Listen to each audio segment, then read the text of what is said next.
You are now listening to theGrio's Black Podcast Network, Black Culture Amplified. 84 years ago, Huddy Ledbetter, a musician who Life magazine once called a bad nigger who makes good minstrel, explained how he came to create one of the first racism carols.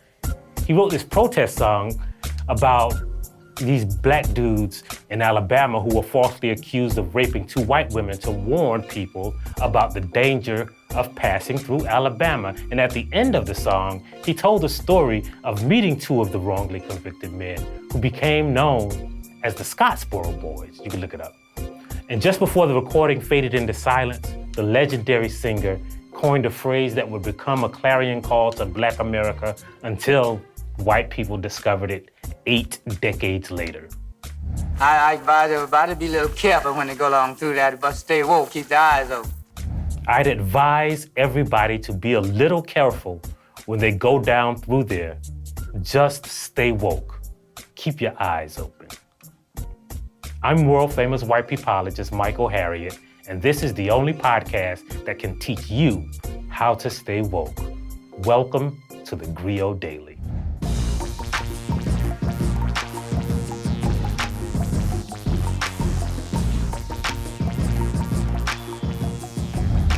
Today, we're going to talk about woke, not the thing that Ledbetter was talking about. We're going to talk about the white translation. You know, white people got their own language. It's called like Caucasianese or, Anyway, see, the original meaning of woke was a warning to black people about white people. That's what it's always meant to us. For instance, in 1940, a black West Virginia activist told his United Negro Coal Miners Union workers not to worry because they could outlast the discrimination against coal workers by staying woke.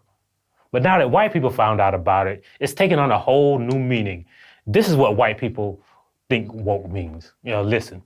So last night on the football game, Alicia Keys sang Lift Every Voice and Sing, which now I hear is called the Black National Anthem. Now, maybe we should get rid of our national anthem, but I think we should have one national anthem. What's wrong with this stupid wokeness? All right, don't just look at Virginia and New Jersey. Look at Long Island, look at Buffalo, look at Minneapolis, even look at Seattle, Washington. I mean, this defund the police lunacy, to take Abraham Lincoln's name off of schools. I mean, that people see that. And it's just really have a suppressive effect all across the country. The Democrats, some of these people need to go to a woke detox center or something. That's right. Apparently, white people believe the national anthem, police funding, and all that stuff black people have been organizing, fighting, and protesting about since the day we literally woke up in America is too offensive. But that's because they don't know things. If they even tried to know things, they'd know that there was a New York Times article about black people using the phrase stay woke way back in 1962. But to be fair, most black Americans are accustomed to people who wear flip-flops to church, borrowing phrases from the black lexical universe. If we got mad every time a white person said, "Bae," that party was so lit they had no choice but to turn up.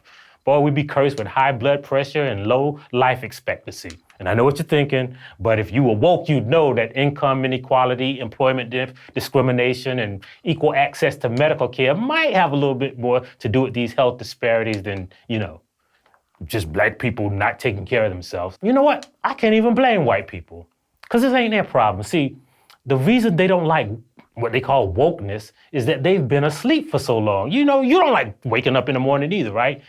So today, we're going to teach white people a 6-step process for how to become woke. And let's get started. See, the first step is you have to realize that you were asleep. Look, Ashley, Kate, Rebecca, I know you think you know things because you went to one of those low Negro density schools, but white people really don't know a lot of stuff. See, take that stupid thing Bill Maher said about the Black National Anthem. See, I actually agree with him about that for real though. Like, we shouldn't have 2 separate national anthems. We should just have one. Now, I think it should be Back That Ass Up or Before I Let Go by Frankie Beverly and Maze, but y'all know white people don't even know who Frankie Beverly is, right? And if you think that sounds crazy, you should know that James Weldon Johnson wrote Lift Every Voice and Sing in 1901, and it was adopted as the Negro National Anthem in 1919. And 12 years later, in 1931, the United States Congress woke their asses up and made the Star-Spangled Banner America's official anthem. So, see, Bill Maher is too asleep to know that black people had already chosen a black national anthem 12 years before white people. I bet black people was like, man, I think we should have just one national anthem too. But they didn't know that there was gonna be a white national anthem. See, like white people always screwing stuff up and then complaining about it because they just wake it up. They always steal our stuff. The second step, which is to wake up. See, I know white people don't take showers now, seriously, right? Like, see that? That's a 2021 poll that shows that 1 out of every 3 white people don't take a shower every day. It's actual data, right? But that explains why they're never fully awake. You know, you ain't really up and at 'em until you take a shower, and some people drink coffee, some people drink Red Bull. I drink white tears. But see, when you're in that state between slumber and woke, you might not be able to tell the difference between stuff in the American dream and stuff that's real. For instance, remember that thing that lizard-looking man, that James Carville, that lizard, he looked like a lizard though. Remember that thing he said about defunding the police and you know, it's crazy wokeness? Well, that's because white people are slowly waking up to the fact that police don't treat black people fairly. See, in 2016, 53% of white people believe that cops treated black people equally, and a majority also thought that police used the right amount of force in each situation. I don't know where they live, right? Like, where these white people live with all these good cops. But now, they're slowly beginning to realize that there might be some kind of little racism in the way we police in America. So they're just now waking up. Number 3, don't act like you weren't asleep. See, black people don't want to hear that you grew up poor in a black neighborhood or that you dated a Puerto Rican dude in college. It's disrespectful to walk into a room where people have been working for years while you were napping and be like, yeah, I was here the whole time, for real. Yeah, I was just like over there. So don't quote Martin Luther King when most white people didn't approve of him when he was alive. See, in 1965, 85% of white people felt the civil rights protests were, quote unquote, not justified. And 50% said that Martin Luther King, quote, hurt the Negro civil rights movement. So it's cool that America loves MLK now, but don't act like you would have been out there with him back then. We know y'all weren't resting your eyes, y'all were asleep. Step 4, realize what was going on when you were asleep. Before you even begin working, you have to get caught up. Like, how can you fix something when you don't even know what's broken? 59% of Americans don't know that the 13th Amendment ended slavery. Like, there's an actual study that shows that, done by the Southern Poverty Law Center. 48% don't know that slavery is in the Constitution, and 99% of white people will tell you that they can clap on beat, but see, they don't know when the beat is. So, you know, you can forgive them for that. But you have to realize that they were asleep when we were learning how to clap our hands. So step 5, listen to black people.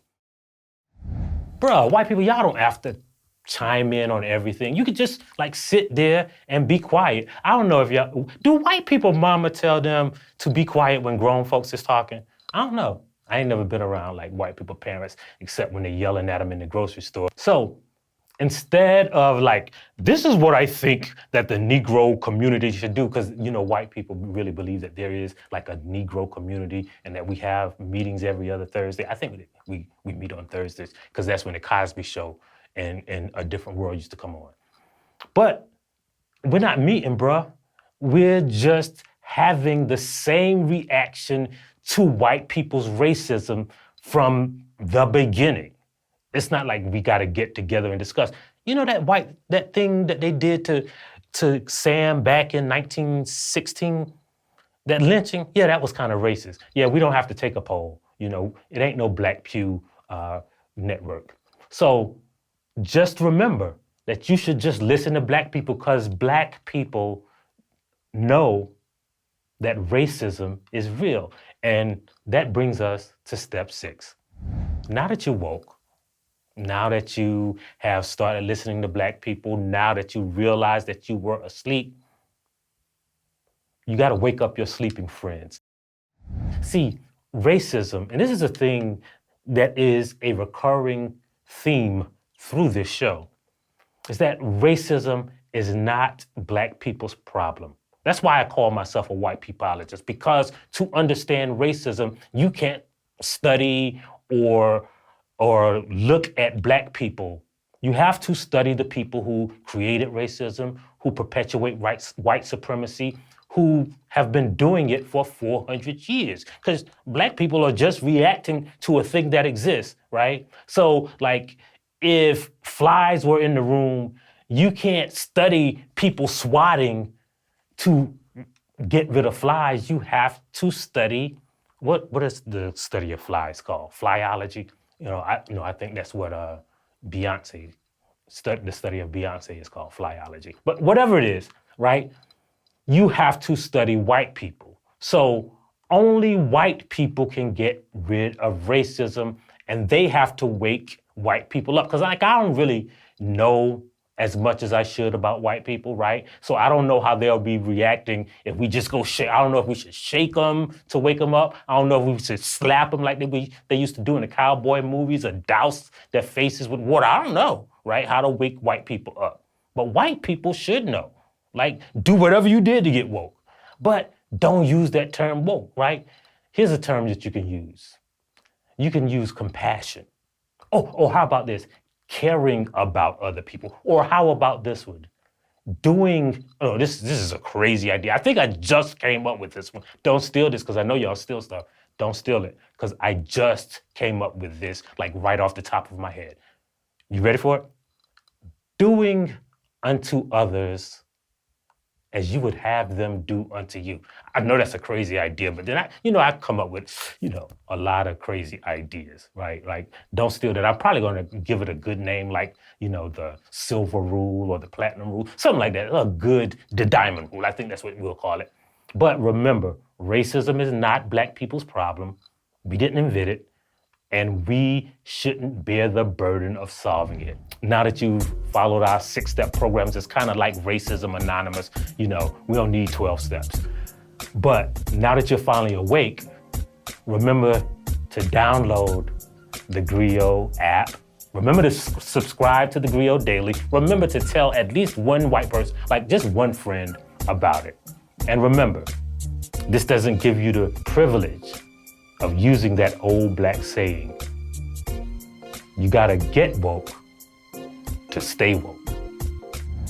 Thank you for listening to theGrio Daily. If you liked what you heard, please give us a 5-star review, download the theGrio app, subscribe to the show, and share it with everyone you know. Please email all questions, suggestions, and compliments to podcasts@thegrio.com. You are now listening to theGrio's Black Podcast Network, Black Culture Amplified.